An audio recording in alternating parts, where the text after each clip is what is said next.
Hi everyone and welcome back to my channel. In this video I'm going to be outlining my top 5 introductory texts to a foundational critical analysis of capitalism through the lens of Marxist socialism. So in other words, these are 5 texts that are anti-capitalist and socialist in nature, and I'm going to be doing all of this without including a work from the man himself, from Mr. Karl Marx. And the authors that I have chosen are very well established authors in the field. These are potentially things, or should definitely be things that you've heard of before. But I just think it's the reason I've not included Marx, which I do think you should read Marx, but anyway, is because I think it's really interesting and important to look at anti-capitalist theory in different yet intersecting contexts, which is what I've tried to do with these texts. But actually, I told a little lie.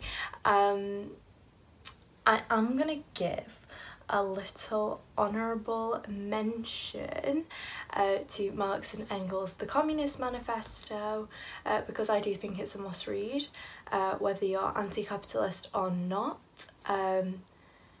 because I think that the way that communism is portrayed in mainstream media and news and the popular imagination is such a gross misrepresentation that it, to be honest, it borders on the farcical, and I think it would just be very helpful for anyone, regardless of their political persuasion, to have a good foundational understanding of what communism actually is. But anyway, let's get into the texts. So firstly, I've picked Walter Rodney's How Europe Underdeveloped Africa. This is the quintessential text, in my opinion, on imperialism, slavery and colonialism, which resulted in the development or underdevelopment of the African continent.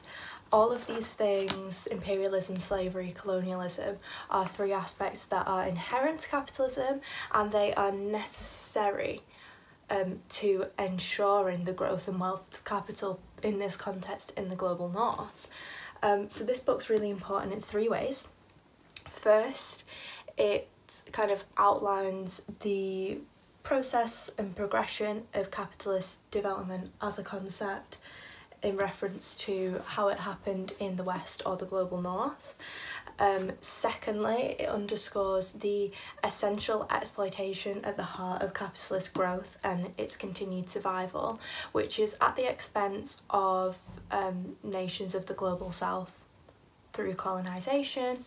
And thirdly, it argues that even in the post-colonial period, indirect colonisation and exploitation of the African continent in particular, but all previously colonised nations and nations of the global south, still occurs, and that the only way that in this context nations in Africa can shift from being underdeveloped to developed is by embracing socialism. The underdevelopment of Africa was a conscious and necessary, in the minds of capitalists, decision to ensure the maximisation of profits, but also the compliance of workers within the industrial global north itself, and of course for the endurance of capitalism as a system as a whole. So this leads nicely into my second book, which is Frantz Fanon's The Wretched of the Earth. Again, this is a text that deals primarily, or to be honest even more so, with colonisation and resistance against colonisation, but I'm not going to focus on that. I'm going to focus on its capitalist critique. So Fanon writes, Europe is literally the creation of the third world. This reiterates the argument that I was making about how Europe underdeveloped Africa, in that capitalism is a system that is premised on fundamental inequality, and exploitation. Colonisation and imperialism did not occur in a vacuum. They were conscious choices made by capitalists to ensure Western growth and development. So again, this is another quote from Fanon. "This European opulence is literally scandalous, for it has been founded on slavery. It has been nourished with the blood of slaves, and it comes directly from the soil and from the subsoil of that underdeveloped world." I absolutely love these two texts and recommend reading these two texts like in tandem, because they indicate so clearly that countries in the global south, previously colonized nations, both these two contexts, African nations, aren't poor and underdevelopment because of bad luck or their own choices, or anything like that. It's because Western capitalism demanded them to be so that the global north could become disproportionately wealthy. Capitalism demands colonisation. So next up we've got Amelia Horgan's Lost in Work, Escaping Capitalism. This is part of the Pluto Press Outspoken series. Their tagline is books that dissent. So they look and discuss pressing political issues with a particularly socialist perspective, and they often platform underrepresented voices. They're short and sweet and concise, and they're brilliant introductions, but they also offer a lot of depth and are very thought-provoking. So Lost in Work looks at work under capitalism and the way that work functions under capitalism, and Horgan asks us three main questions. Basically, what is work, as in how do we define work, what qualifies as work under capitalism, and then how does work harm us mentally, physically, and then finally what can we do about it through individual acts of resistance, yes, but also through collective action to really change the relationship that we have with work. So Horgan explores how work under capitalism is intentionally structured to make us be defined by what job we do. So in this case, the labour that we sell, rather than who we are and what we enjoy and our individuality. So for example, you are a painter rather than someone who paints. You are defined by the title rather than the activity itself, and this is really limiting. So Horgan also explores the increasing prevalence of the precarious and exploitative jobs in service industries that have increased under these later stages of neoliberal capitalism, and how that interacts with the hierarchical value status of jobs, which denote the amount of social capital we receive, thus the amount of respect, visibility, power and agency that is the result of the type of job that we have. And finally, in asking what we can do, Horgan puts forth a really distinctly socialist approach, where she advocates for building working class power and solidarity, for unionising, and also for developing collective and socialised systems of care to deal with the very pressing problem of unpaid social reproductive labour and care work. Fourth, we have Silvia Federici's Caliban and the Witch, Women, the Body and Primitive Accumulation. This book is chef's kiss. Mwah! Love it. So basically, primitive accumulation is a Marxist term which describes the period of development from feudalism to capitalism in the late medieval to early modern period of Western European history. And Marx explored primitive accumulation through looking at the waged male worker and then kind of applied this analysis universally.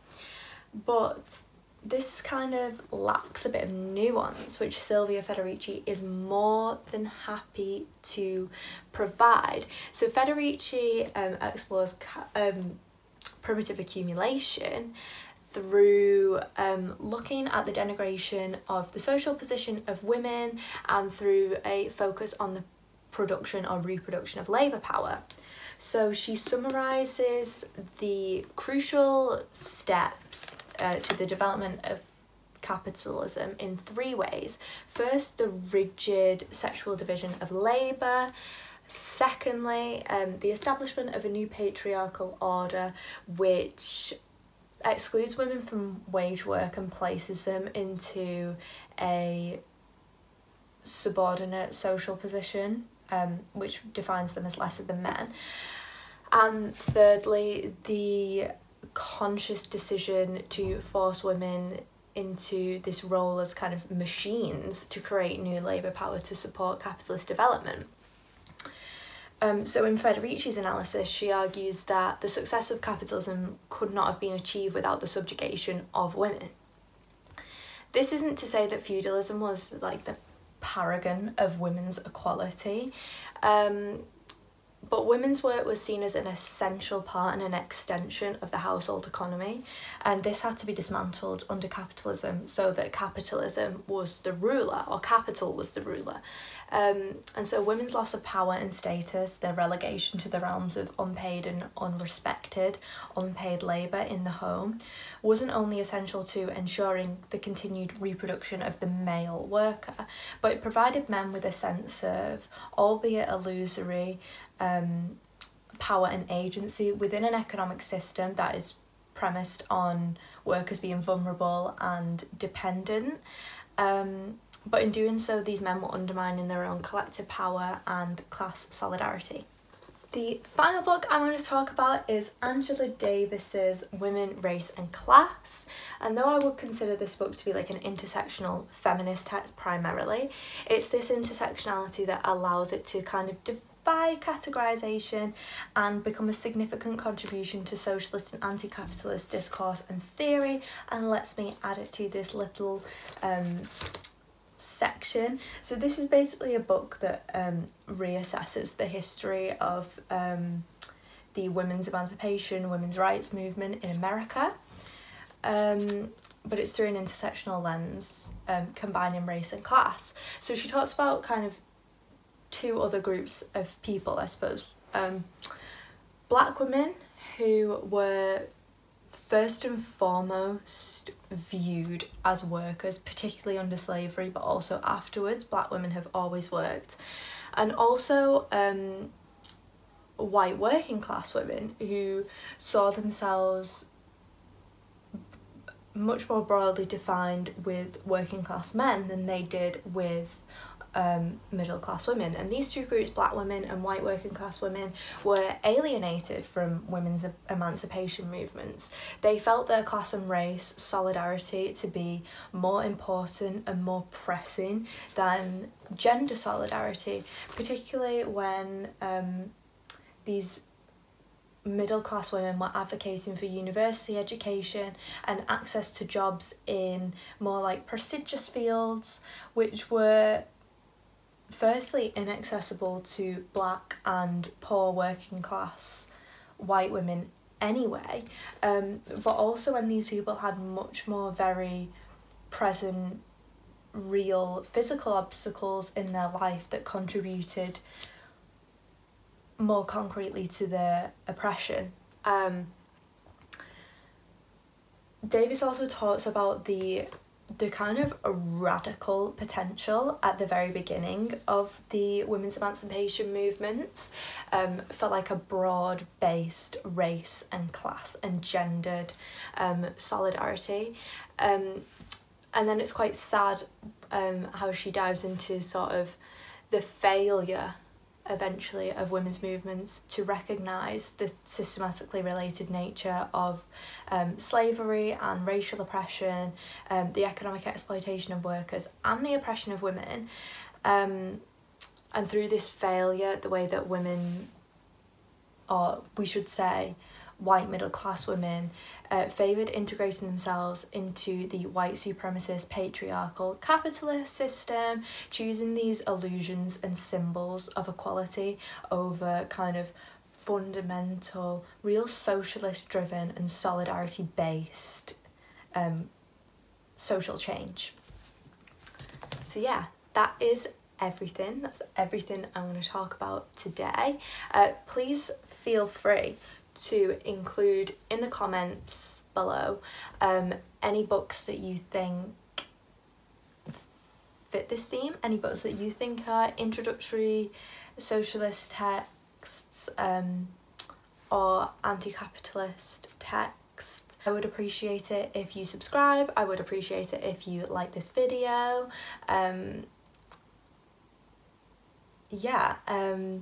I'd appreciate if you followed me on my Bookstagram account, which will be linked down below.